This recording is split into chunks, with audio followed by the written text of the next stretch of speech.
Can your dog tell the difference between someone leaving for the day and someone who is never coming back? Think about it for a second, because the answer is not the one most people assume. Someone walks out of your home one day, and they do not return. Not that night. Not the next week. Not ever. Maybe they moved far away. Maybe it was something worse. And your dog, who has no idea what has actually happened, keeps doing the small things it always did. It waits by the door at the old familiar time. It lifts its head at every passing car. It carries its toy over to a chair that is going to stay empty now. For a long time, people assumed a dog simply lives in the moment and forgets. But that is not what the science suggests. And it is not what the most famous dog in history showed the world either. Your dog notices far more than you think. And the heartbreaking part is not what it fails to notice. It is what it notices and cannot possibly understand. Let's be clear about the first part, because the evidence is real. A dog absolutely registers a permanent absence.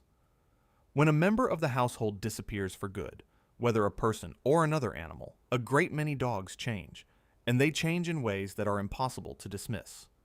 They lose their appetite, picking at food and walking away. Their sleep shifts, either far too much or restless and broken. They search the house, going room to room, returning over and over to the places the missing one used to be. They wait at doors. Some go quiet and withdrawn for weeks. Others become anxious and clingy, unwilling to let the people who remain out of their sight. When researchers have surveyed large numbers of owners after a companion in the home had died, most of them reported exactly these changes in their dogs.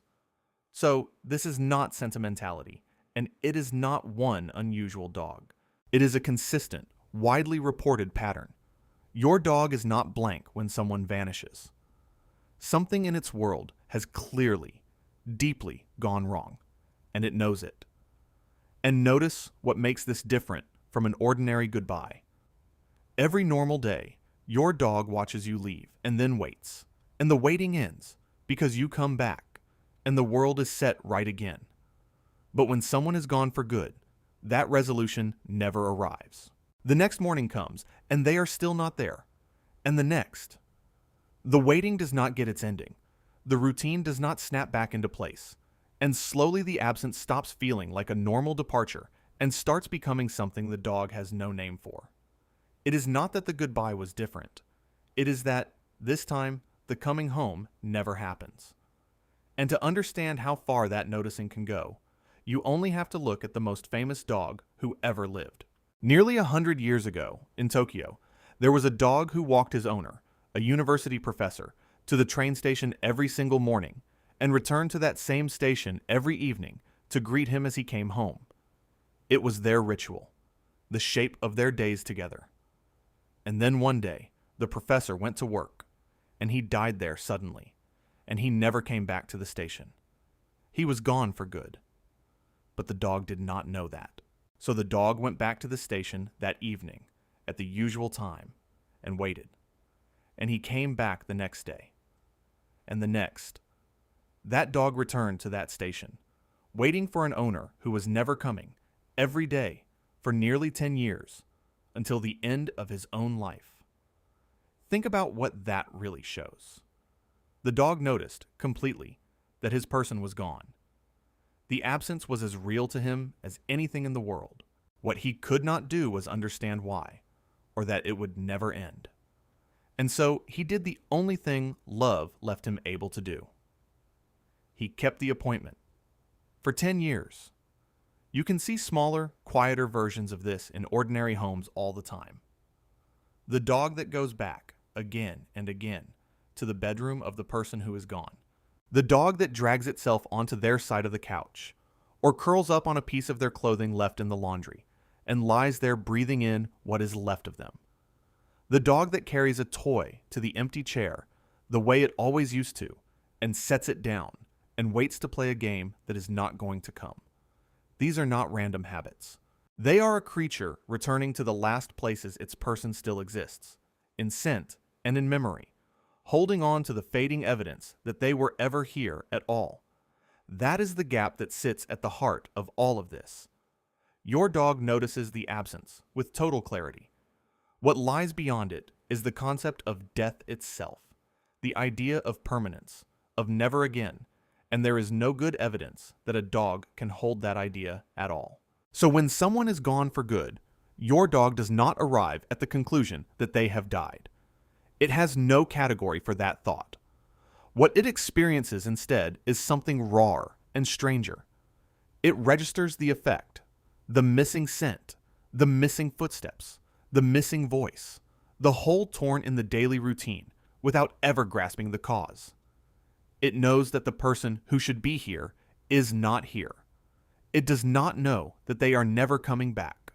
And because nothing in its mind can deliver that final, terrible piece of information, nothing ever tells it to stop waiting.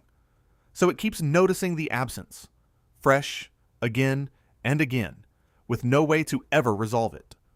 But here is the part that the simple version of this question always misses, and it may be the heaviest part of all.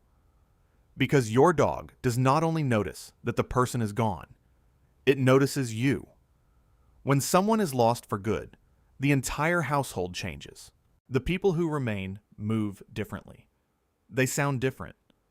They go quiet, or they cry, and grief has a smell, the chemistry of stress and tears that a dog reads as easily as you read a face. The emotional weather of the whole home shifts into something heavy and strange. And your dog, the single most emotionally attuned animal to human beings on the entire planet, feels all of it. It cannot understand what happened, but it understands with painful precision that the people it loves are suffering. So a grieving dog is very often grieving twice over. Once for an absence it cannot comprehend, and once for the pain it senses radiating off of the humans it would do anything to protect, and cannot fix. It sits closer to you in those days. It watches you more carefully. It is not just missing them. It is worried about you. And there is something almost unbearable in what a dog does next. Because faced with people it loves who are suddenly, inexplicably in pain, a dog does not retreat. It moves toward the hurt. It presses its body against your leg. It rests its head on your knee and stays there. It follows you from room to room, watching, leaning in, offering the only comfort it has, its own steady presence, to a grief it has no way of understanding. It is trying to fix something it cannot name in the only language it knows, and it will keep trying, quietly, for as long as the sadness hangs in the house. And if some of this feels familiar, it should, because you know this gap too. You know the reflex of reaching for your phone to message someone who is gone, in the half second before you remember. You know the instinct to set a place at the table, to save a story to tell them, to expect the door to open at their usual hour. That space between knowing, in your mind, that someone is gone, and your heart not having caught up to it yet, is one of the most human experiences there is. Your dog lives inside that exact space, except it never gets the part that eventually rescues you. It never gets the knowing.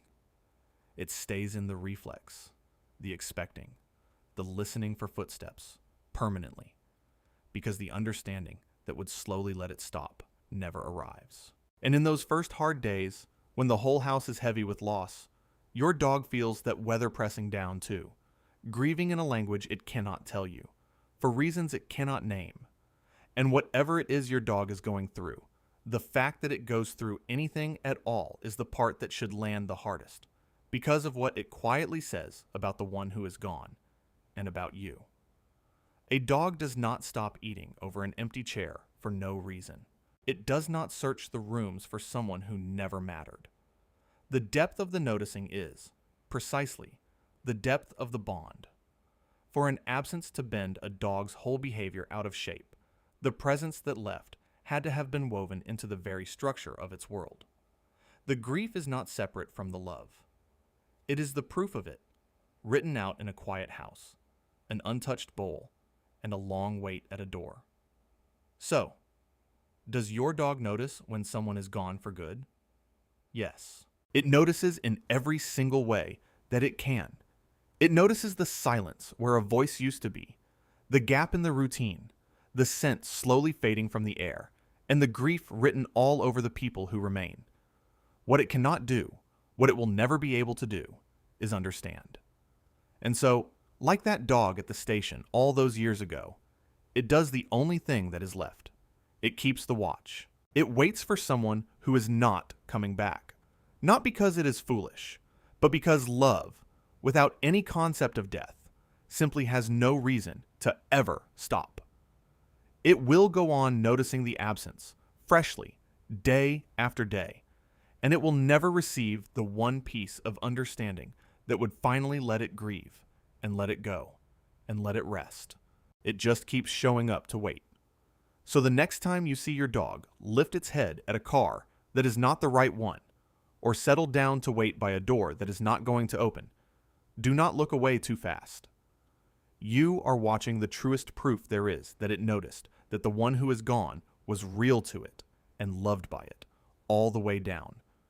And you are watching the quiet tragedy that it cannot understand what you understand. It only knows that someone it loved is not here, and that it will keep waiting, faithfully, for as long as it is given to wait.